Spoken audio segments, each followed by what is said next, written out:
ተብዬዋ በጧት ነው የወጣችው። ሜላትማ እኔ ጋር መታ ነበር እኮ በጧት። ለምን አክስቴ? ገንዘብ እንደጠየቅሻት ነገረች። እሱንማ አንቺ አይደለሽ እንዴ ያልሽኝ? አዎ ለምን ጠየቀችኝ የሚለው ነገር እያሳሰባት ነው። መጠቀቅ አለብሽ። ማለት ለምን ጠየቀችኝ ያለች ነበር። ታውቂያለሽ እሷ ትንሽ ነገር ነው የሚበቃል። እና ምን ላድርግ አክስቴ? ገንዘቡን ልስጥሽ ምናምን ካለችሽ አይ ከሌለሽ ታዩ በያት። ማለት ለምን እንደዛ ብለሽ ትንሽ አዘንሽላት መምሰል አለብሽ። ከጠረጠረች ይኸውልሽ አለቀልን። ሀንዬ ወይዘሮ ሜላት እናቷ እንደሆነች አወቀች። እዛ ክላስ የምትገቢው እኔ ስራ ቦታ ሲሄድልሽ ለምንድን ነው? እስኪ ተረጋግተሽ ቃስ ብለሽ አስረጅኝ ስትል ሜላት ለሀንዬ ተነግራታለች። አባትሽ ብሶባቸው ታመው ገንዘብ ፈልገሽ ይሆን ወይም ስትል ስትነግራት አረ እኔ ሌባ አይደለሁም ብላ ለወይዘሮ ሜላት ተመልስላታለች። እኔ አንቺ ክላስ የምገባው የሀሴትን ፎቶ ለመፈለግና ለማየት ነው ብላ ስትነግራት ለምንድን ነው የሀሴትን ፎቶ ማየት የፈለግሽው ስትል ወይዘሮ ሜላት መለሳላታለች። ሀሴት ከመጣች ጀምሮ እኔ ሰላም እየሆንኩኝ አይደለም፣ እንዴት አድርጌ እንደምነግርሽ ግራ ገብቶኛል፣ ጨንቆኛል ብላ ለሷ ትነግራታለች። እስኪ የሀሴትን ፎቶ አሳይኝ እትዬ ብላ ስትጠይቃት እሺ ብላ እንዲሁም ያንን ፎቶ ለመፈለግ ከሆነ ለማየት ከሆነ እኔ ክላስ ገብተሽ የምትፈልጊው ለምን ለኔ አልነገርሽኝም? አሳይሽ ነበር እኮ ስትል ለሀና ትመልስላታለች። ያንን ፎቶ ስታሳያት ወይኔ እጉዴ ብላ በጣም ደንግጣ እየተርበተበተሽ ችግር አለ ወይ እባክሽ ንገሪኝ ሀንዬ፣ ቃስ በይ ተረጋጊ ብላ ወይዘሮ ሜላት ለሀንዬ ትነግራታለች።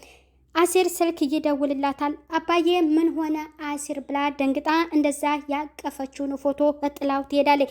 ኖላዊ ምን ገጥሟቸው ይሆን? በዛ መልካስ ደንግጦ ያስኬዳት ሀንዬን። ሰላም ጤና ይስጥልኝ ውድ የተከበራችሁ የዚህ ዩቲዩብ ቻናል ተከታይ የሆናችሁ ቤተሰብ በሙሉ በያላችሁበት ሰላማችሁ ብዝት ትረፍርፍ ይበል። ኖላዊ ድራማ ክፍል 40 ሀንዬ ወደ ስራ ቦታ ሄዳ እቤት ማንም የለም ወይ የት ሄደው ነው ብላ ለሀሴት ስትጠይቃት አወድ ብቻ ነኝ ማንም የለም ስትልም ተመለስላታለች። ብቻሽን ተቆጣጥረሽዋል ማለት ነው? ቆይ መስቀሌን ለምንድን ነው የወሰሽው?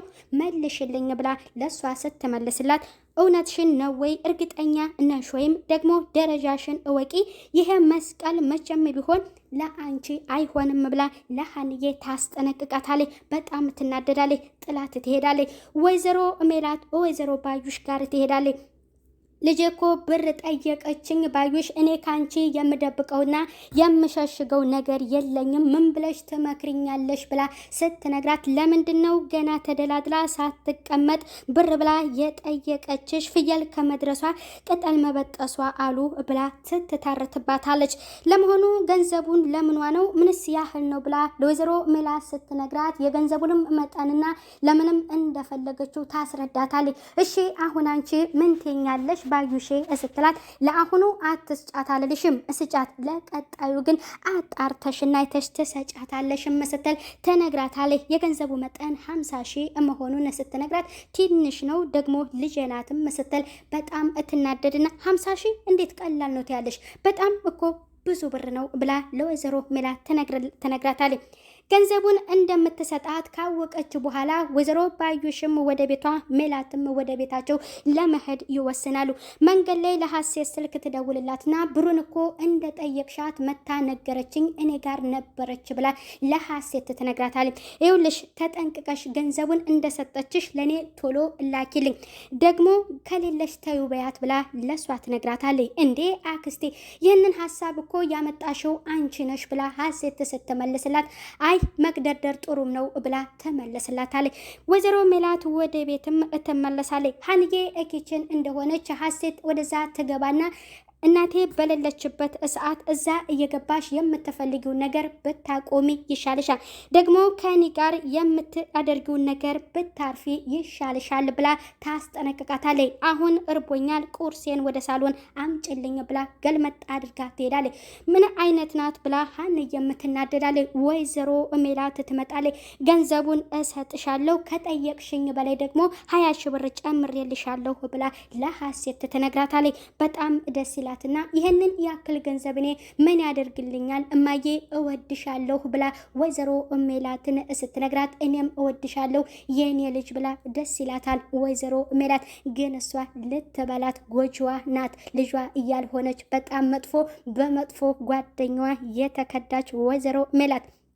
ልብሴን ልቀይር ልንጣና ቁርስ አልበላሽም ወይ አብረን እንበላለን ብላ ተነግራታለች። ያንን ልብሷንም ልትቀይር ወደ ክላስ እንደገባችላት ለባዩሽ ስልክ ትደውልና ብሩን እኮ ልትሰጠኝ ነው አካውንትሽን ላኪልኝ ብላ ለባዩሽ ትደውልላታለች።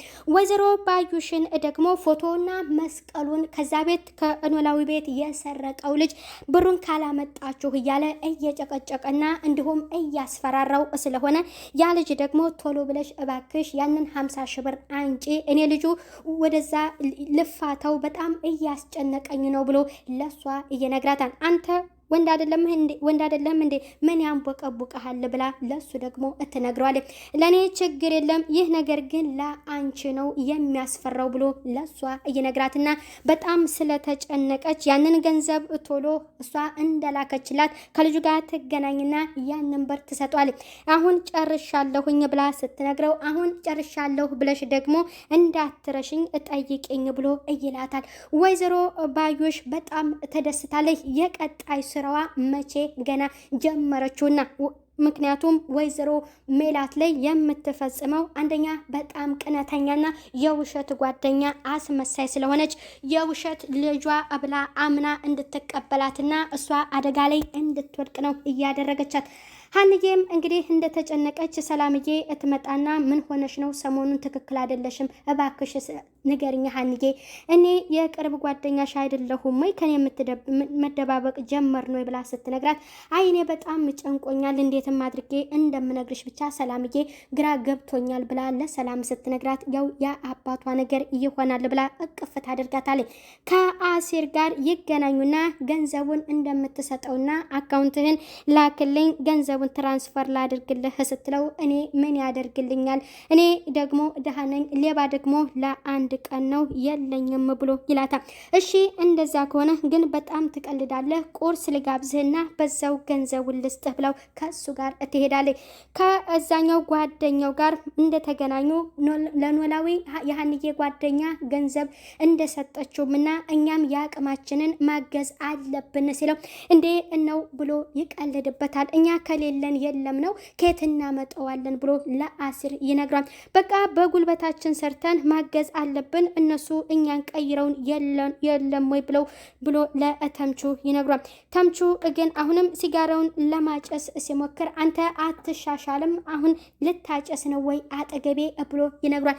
ለእሳቸው መታከሚያ እንደዚህ የተጨነቀው እሷ ችክ ስለሆነች ነው ብሎ ለሱ ሲነግረው ደግሞ እዚህ ጋር በጣም ይናደዳል። ከወይዘሮ አልማዝ ጋር ያንን 50 ሺህ ብር ተቀብሎ ለተምቹ ሊሰጠው እንደተቀጣጠሩ ተምቹን መንገድ ላይ ያገኘውና በተቀጣጠሩት መሰረት ያንን ገንዘብ ይሰጧል። ያንን ገንዘብ ከሰጠው በኋላ ተምቹ ለማን ለመስጠት ነው የወሰነው? ለአሲር ነው። አሲር ጋር ሄዶ አሲር በጣም ጨንቆት እየተከዘ እንደተቀመጠ ምን ሆነህ ነው ያስጨነቀህ ነገር ምንድን ነው ብሎ ይነግሯል። አይ አሁንም የሀንዬ ጓደኛ ለሕክምና የተወሰነ አግዛኛለች ግን የጎደለውን ደግሞ እኛ መቻል አለብን እሱ ነው ያስጨነቀኝ በማለት ይነግሯል። ፈያው እንዴት ነው አሁን ላይ ብሎ ይጠይቅበታል። አሁን የሆነ ነገር ልሰጥህ ነው ግን ምክንያቱ ከየት መጣ የሚለውን ነገር ካልጠየከኝ ነው ብሎ ለአሲር ይነግሯል። ያንን ገንዘብ ሲሰጠው በጣም ይደነግጥና ከየት ነው ያመጣው? ሰርቀህ ነው አይደለ? ሰርቀህ ከሆነ ካወቅኩት ግን እኔ እናንተ ያበቃልናል እገልሃለሁ ብሎ ይዝትበታል። ያንን ገንዘብ ይዞ አሲር ይሄዳል። ምክንያቱን አልነገረውም። ምክንያቱን ካወቀ ግን በጣም ከባድ ነው የሚደርስበት። ተምቹ ፎቶው እና መስቀሉ መጥፋቱንም አሲር የሚያውቀው ጉዳይ የለም። 200 ሺህ ብር ከሞላ ኖላዊ ሕክምና መጀመር እንዳለባቸው ነው የሚያውቀው። ከሰል እየተሸከመ የተወሰነ ገንዘብ አጠራቅሟል። እሱ እንደዛ ተጨንቆ የሚሰራው ስራ ለራሱ ለግሉ የሚያውለው ሳይሆን ለእሳቸው ለሕክምና የሚሆን ገንዘብ ለማገዝ ነው። ተምቹም እንግዲህ እንዴት አድርጎ ከዛ ቤት ፎቶውን ሰርቆ ወስዶ ለእነሱ ሰጥቷቸው መልሶ ገንዘቡን እንዴት ሊሰጥና ሊመልስላቸው ቻለ? ያኛውም ልጅ ሁለተኛ አጠገቤ እንዳትደርስ ገንዘብክን ተቀብለኸኛል ብሎ ነግሮታል። ወይዘሮ አልማዝም ብትሆንም እንደዚህ ብዙ ስራ አሰርቻለሁ እንደገና ደግሞ እንዳትረሽኝም ብሎ እሱ ነግሯታል። እኔ መቼ ረስቼህ አውቃለሁም ብላ መልሳለታለች። ወይዘሮ ሜላት በመጨረሻ ሀንዬን ክላሷ ትጠራትና እኔ ሲሄድ ክላሴ የምትገቢውና የምትፈልጊው ነገር ምንድነው? አባትሽ በጠና ታሞባቸው ገንዘብ ፈልገሽ ነው ወይ? በግልጽ ንገሪኝ ብላ ለሀንዬ ስትነግራት እኔ ሌባ አይደለሁም ለመስረቅ አይደለም ክላስሽ የምገባው እትዬ፣ እኔ ሀሴት ከመጣች ጀምሮ ጨንቆኛል፣ የማየው ነገር ግራ ገብቶኛል፣ እንዴት አድርጌ እንደምነግርሽም ጨንቆኛል ብላ ትነግራታለች። እኔ አንቺ ክላስ የምገባው የሀሴትን ፎቶ ፍለጋ ነው እንጂ ሌላ ነገር አይደለም ብላ ስትነግራት ያንን ፎቶ አሳይኝ ሀሴትን ብላ ትነግራታለች። ያንን ፎቶ ስታሳያት ወይኔ ጉዴ ብላ በጣም ደንግጣ እየተረበተበተች ስልክ ይደወልላትና አሲር ሲደውልላት አባዬ ምን ሆኖ ነው አሲር ብላ ያንን ፎቶ ጥላው ትሄዳለች። ምን ሆና ነው ልጅቷ ብላ ወይዘሮ ሜላትም በጣም ደንግጣለች። ያንን ፎቶ ስትፈልግም ሀሴት ደርሳባታለች። እንደገና ወይዘሮ ሜላትም ተስራ ስትመለስ ደርሳባታለች እና ሀሴት ያለችኝ ለካ እውነቷን ነው፣ እየሰረቅሽ ነው፣ ሌባ ነሽ ብላ ለሀንዬ ነግራት ነበር። እትዬ እኔ ሌባ አይደለሁም ልሰርቅ አይደለም ብላ ከሷ ክላስ ወጣ ነበር። በመጨረሻም ያን የልጅነቷ ፎቶዋን የሀንዬን ሰጥታታለች። ሀሴት እንደወሰደችው ታውቋል። ወይዘሮ ሜላት እንግዲህ ጥላቶቿን መለየት አለባት። ሀንዬ ትክክለኛ ልጇ ናት። በጣም ደንግጣለች። ኖላዊ ምን ገጥሟቸው ይሆን ሀንዬን እንደዛ አስደንግጧት የሄደው? ያንን ደግሞ በቀጣይ ክፍል የምናየው ይሆናል። ቤተሰብ በያላችሁበት ሰላም ቆዩ። ለዚህ ዩቲዩብ ቻናል አዲስ የሆናችሁ ቤተሰብ